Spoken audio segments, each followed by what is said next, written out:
The United States congressional elections are at risk of being disrupted, and Donald Trump has set out to completely usurp power in America and single-handedly decide who deserves to represent the states in the United States Congress. Donald Trump has conceived the unthinkable. The President of the United States is laying the groundwork for the nationalization of the electoral process in America, essentially trying to take away the states' constitutional right to independently set their own voting rules. This is a direct challenge to the federal system of the United States, which has existed for more than 2 centuries. And it's astonishing, but today the House of Representatives voted in favor of starting such an electoral reform.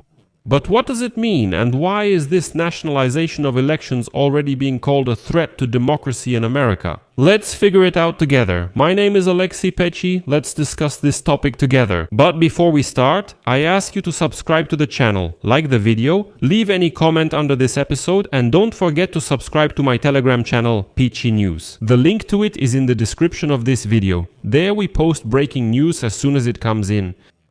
So, the day before, on Wednesday, the United States House of Representatives passed a large-scale electoral reform of the Republican Party after strong pressure from President Donald Trump, tech magnate Elon Musk, and influential figures. However, in the Senate, the bill still does not have a clear path forward.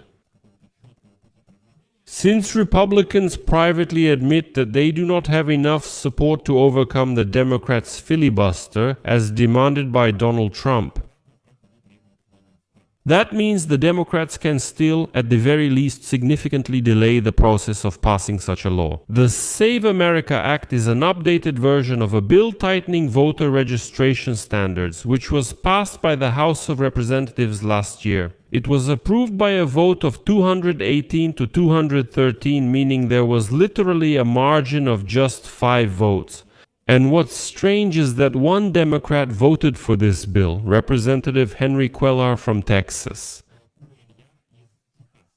Interestingly, conservative radicals wanted this bill to be included in the large-scale government funding package this month, threatening to extend the 4-day partial government shutdown. That is, a shutdown until Trump steps in and orders House Republicans to pass the bill without it. Well, in other words, they tried to manipulate the shutdown issue and push this initiative into a completely different bill. This bill will bring about serious changes to the voting procedures in the United States that have existed for more than 200 years. Before the vote in the House of Representatives, Donald Trump stated that without electoral reform, America will not get out of the crisis, and in general, the main reason for all of America's problems is the election legislation.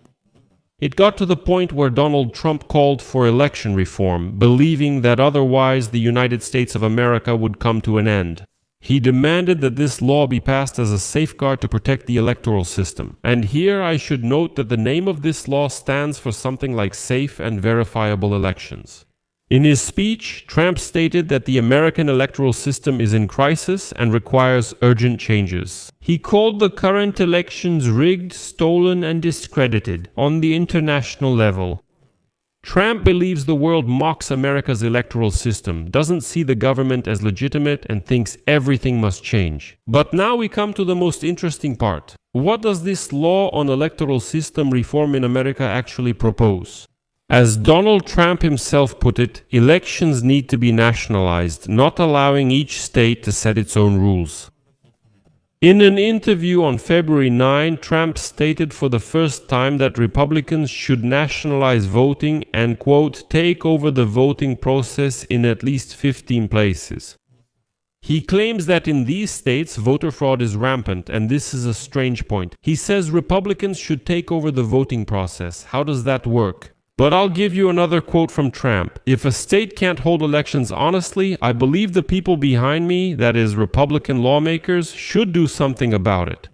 Let me remind you that states are essentially agents of the federal government when it comes to elections. Well, hinting that, listen, what do you think you are? Some kind of independent states? You're just agents of the federal government under the control of Donald Trump. It's interesting that before Trump, elections were held for 200 years without any issues, and now suddenly the whole system has broken down. And of course, Trump insists that in 2020 the Democrats stole the election from him. That's why he won't allow the same thing to happen in the United States midterm elections this fall. And to prevent this, he is obliged to change the legislation. That's why Trump has been putting pressure on Congress for some time, demanding the adoption of a law that introduces new requirements for voters. The Save America Act, among other things, stipulates that every citizen who registers to vote will have to present not only a voter identification card, the vote identification which already confirms their right to vote. That is already enough, but also proof of United States citizenship. And here we have an interesting point. Here, Trump insists that supposedly hundreds of thousands of migrants illegally voted for the Democrats, and that's why he lost. Trump also wants to limit the right to vote by mail. According to the proposed law, only the sick, people with disabilities, military personnel, and a strange category will be able to use this option, but voters who travel frequently. Before the vote in the House of Representatives, Trump stated, quote, "American elections are rigged, stolen, and are a laughingstock around the world. Either we fix them or we will no longer have a country. Let me repeat, the country has lasted over 200 years and now he suddenly claims everything will collapse." Nevertheless, according to the American congressman from the Brennan Center for Justice, tightening document requirements could deprive many United States citizens of their right to vote. And here is where it gets most interesting. The fact is, according to the organization, about half of Americans don't even have a passport, and these people have never left their states.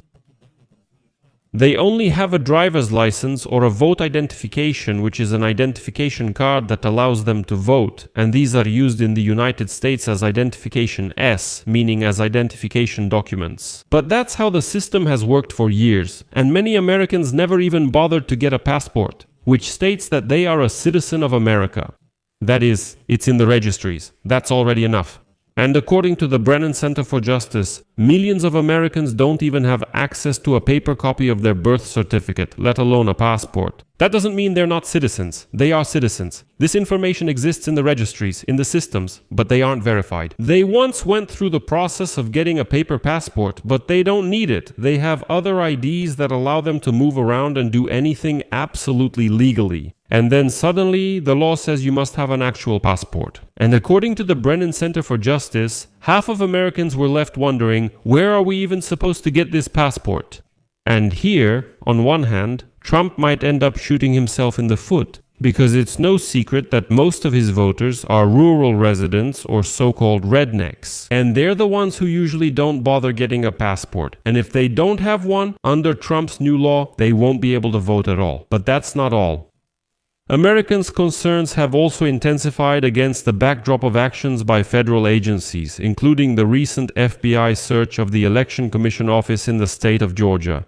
Why so much attention to this state? Because, according to Donald Trump, his victory was stolen in this state in 2020. Democrats are also concerned that Trump might send immigration and customs officers to polling stations on election days, which could be seen as voter intimidation.